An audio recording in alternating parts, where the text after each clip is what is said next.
প্রায় ৪ মাস পর আবারও খোলা হলো কিশোরগঞ্জের পাগলা মসজিদের ১০টি দান বাক্স। চলছে গণনার কাজ, মিলছে প্রচুর পরিমাণ বৈদেশিক মুদ্রা ও স্বর্ণের গহনা।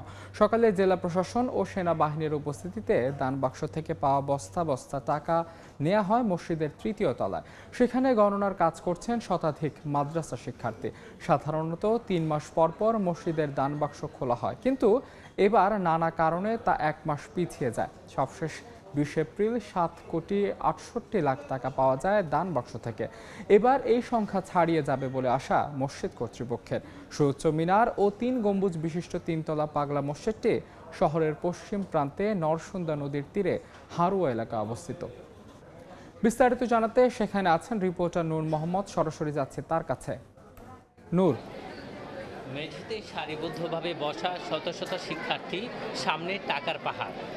এটি কিশোরগঞ্জের ঐতিহাসিক পাগলা মসজিদের চিরচেনা দৃশ্য, যেটি ৩ মাস পরপরই এমন দৃশ্য চোখে পড়ে যে শত শত শিক্ষার্থী বসে সারিবদ্ধভাবে বসে টাকা গণনা করছে।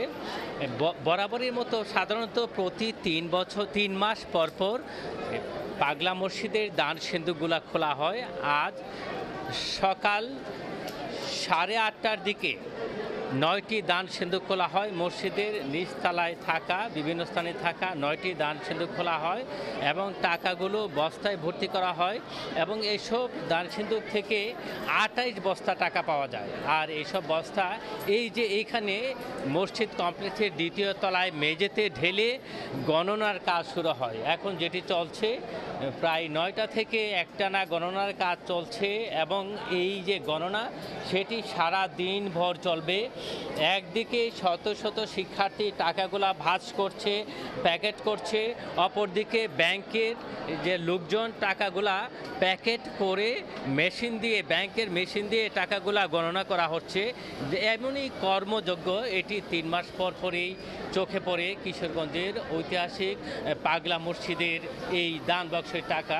আমি যদি আপনাকে বলি, গত 20 মার্চ সবশেষ এই মসজিদের দান বাক্সগুলো খোলা হয়েছিল এবং তখন 9টি দান বাক্স থেকে 7,78,67,537 টাকা পাওয়া গিয়েছিল।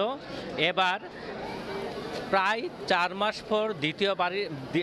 মাস পর এই দান বাক্সগুলো খুলে 28 বস্তা টাকা পাওয়া যায় এবং টাকাগুলা গণনার কাজ চলছে। সকাল 8:30টার দিকে কিশোরগঞ্জের জেলা প্রশাসক এবং মসজিদ পরিচালনা কমিটির সভাপতি, জেলা প্রশাসক, পুলিশ সুপার এবং ঘাটাইল ক্যান্টনমেন্টের ঘাটাইল সেনানিবাসের ব্রিগেডিয়ার জেনারেল তরিকুল ইসলাম সহ প্রশাসনের ঊর্ধ্বতন কর্মকর্তাদের উপস্থিতিতে টাকা গণনার কাজ শুরু হয় এবং টাকার গণনা চলবে আজকে রাত পর্যন্ত এবং গণনার কাজ শেষ হলে ঠিক জানা যাবে যে কত টাকা মসজিদে এই দান বাক্সগুলোতে পাওয়া গেল এবং এই টাকাগুলা মসজিদে ব্যাংকের হিসাবে পাঠানো হবে।